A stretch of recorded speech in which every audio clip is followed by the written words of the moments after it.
Mohammed Yunus, thanks for joining me on Upfront. We're going to talk about your new book, A World of Three Zeros, in a moment, but I have to start talking with you about perhaps the biggest story in the world right now in many ways, because you are one of a select band of individuals who have been honored with a Nobel Peace Prize, and yet one of your fellow Nobel Peace Laureates, Aung San Suu Kyi, currently seems to be complicit in brutal violence, ethnic cleansing, possibly genocide against the Rohingya Muslim minority in Myanmar.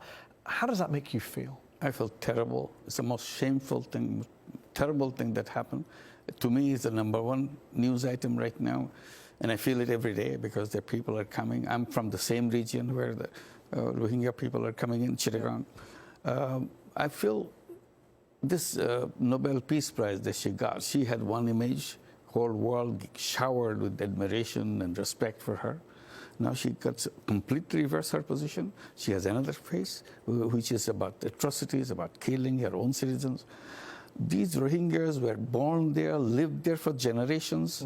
And when the country became independent, they were automatically became the citizens. They participated in politics. They sent their representatives in the parliament. They were the cabinet members.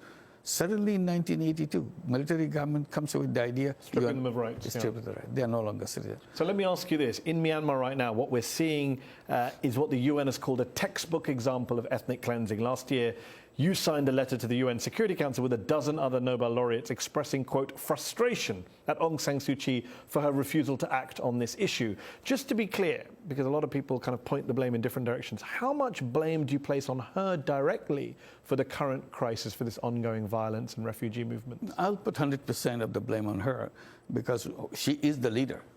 She can say that army is pushing me or somebody. A lot of people would say the military are really in charge. What can she do? Well, then she should resign. They can't handle it because this is their own citizen. It's not a few people. So by staying on, she's blessing the military operation. Blessing, and not only there. Verbally, she's defending it. Yeah. She says, I don't know why these people are going. No, we don't have atrocity. No, it is Arakanese who are attacking us. All kinds of things. There is no atrocities in villages, burning of villages. These are all false. She made that statement. These are all false news. So she takes all the blame herself. So there's no way you can part it with the military or anybody else.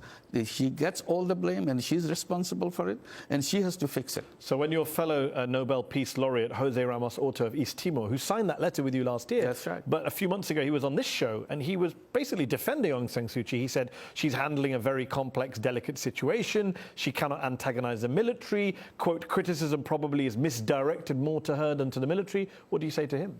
I'll say the same thing. I mean, if she cannot say the things she should say, then she's no leader. Leader is supposed to stand by their own people. Have you had any contact with Aung San Suu Kyi yourself in recent months? I met her several times before, not before this incident, before the election. Yeah.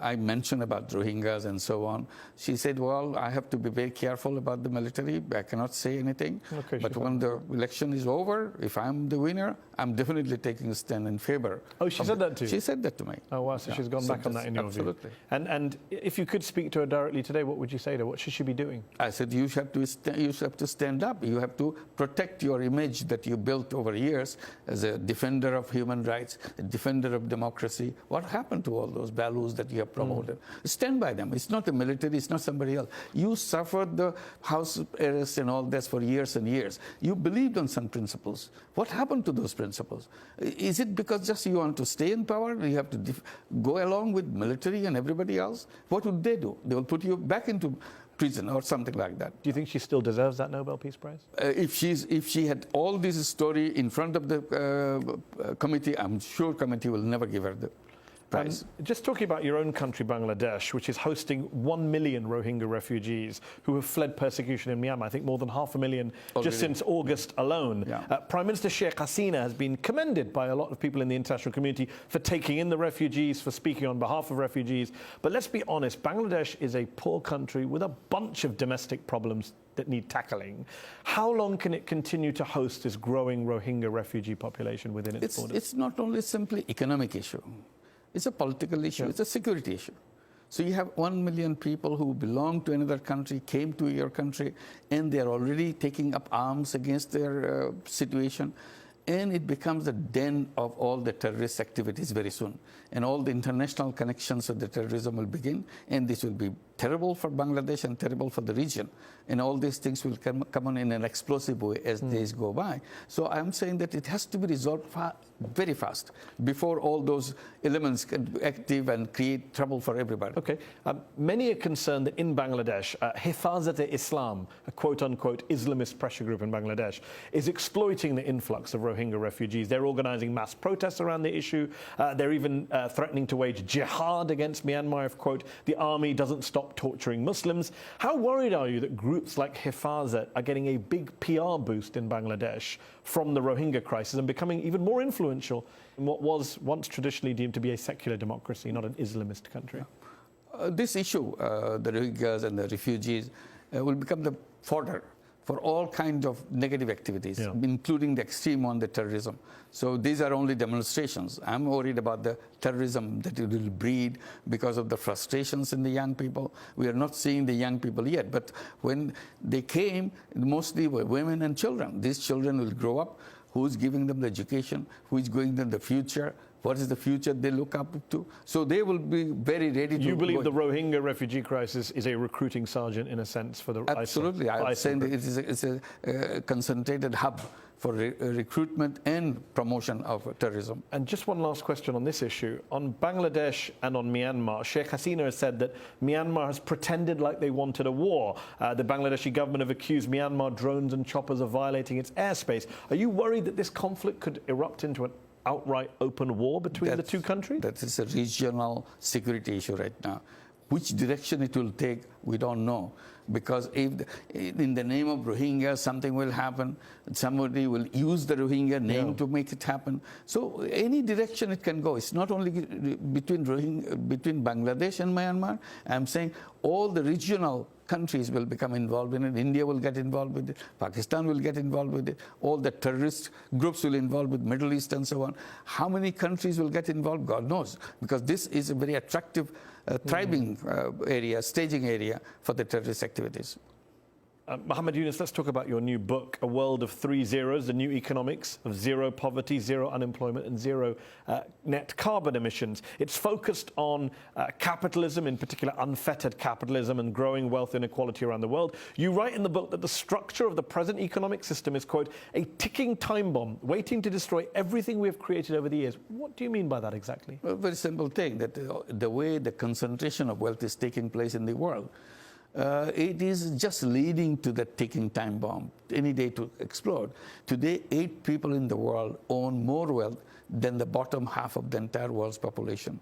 And tomorrow, it will be 1 person will be owning half the population's worth of wealth in the hand of one. And day after, probably 1 person will own 85% of the wealth of the entire world. This is the direction. It will not far-flung time period. It's just about next few years it will happen. So a lot of people who read your book or listen to you speak now, especially on the right, will say, look, there is a problem with wealth inequality, income inequality, but you're not looking at the big picture, which is the growth in incomes across the board. You acknowledge in the book that since 1990, global extreme poverty has been cut in half. If you look at China, for example, that's had a lot to do with economic growth. 800 million people have been lifted out of poverty there since 1980. That's a kind of capitalism too. Yeah, it is capitalism. It is capitalism which is helping people get out of poverty in a slow motion way again. But when you talk about the growth of the economy, I'm not concerned about the growth of the economy. I'm concerned with the growth of people. So what do you say to people who read your book and say, but you're deliberately vague about A, how you switch to this new system of yours, and B, how your system would actually lead to zero poverty and zero unemployment? Those are big goals. Yeah, I mentioned that because I'm saying every business should have a parallel business of social business. And this is because we have it, not because I'm imposing on it.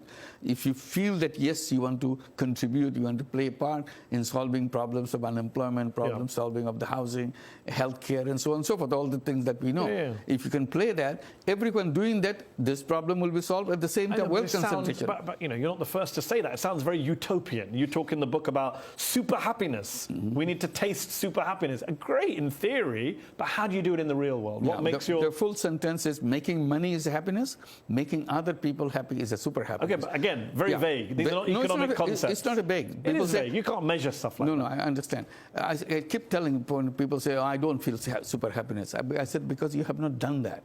I said, why didn't you just try? Instead of saying that food that in front of you. Okay, but that's a very micro approach, telling individuals to be happy. It's almost like a self-help guide. Systemic. Yours is a systemic critique of capitalism. Do you have a systemic replacement and a way to get there? Yeah. Systemic replacement is there will be two kinds of business. Yep. It's your choice. Capitalist system is all about choice. That's what they pride about. We have choice. But when it comes to business, there is no choice. You have to make money. You have to make a profit. You have to maximize profit. I said, that's not the option. You give people option. Let them choose whether they want to do that, make profit maximization, or change the world by creating social business, addressing the problem. You have not even addressed that issue. You say in your book that people without a future get angry, that desperately poor people will be driven to crime. Would you extend that analogy about marginalized, angry people turning to crime to the debate over radicalization? Is that what's also driving young people, especially young men in places like Bangladesh, into the arms of groups like ISIL, in your view? If the wealth concentration continues the way it does, it will generate tremendous amount of anger in the bottommost people. It will come out in politics, it will come out in social interactions, it will come out in economics. And I gave the example, probably Brexit is an example of that. They are blaming the others for taking away their job, their income, and so on. And politicians use this kind of feeling and say, yes, you vote for us, we will stop that immigration, come out of European Union. But just specifically on the issue of radicalization, do you believe these socio-economic trends and pressures are feeding into the radicalization Anger narrative? goes in all directions. Radicalization is a part of that. So if you're angry, you do all kinds of things. So logic doesn't guide you anymore. Not only in Brexit, I said, even in US election, same thing happened. The people at the bottom got very angry with the system. They protested against it. In German election, recently, the people who were never expected to be in the parliament, they got 13% of the seats. I said, these are probably the reaction generated at the bottom because they are frustrated, they are angry because they see the system is not working for them. I said, it will become worse and worse. Mohammed Yunus, thank you for joining me on Upfront. Thank you. Thanks very much. Thanks a lot.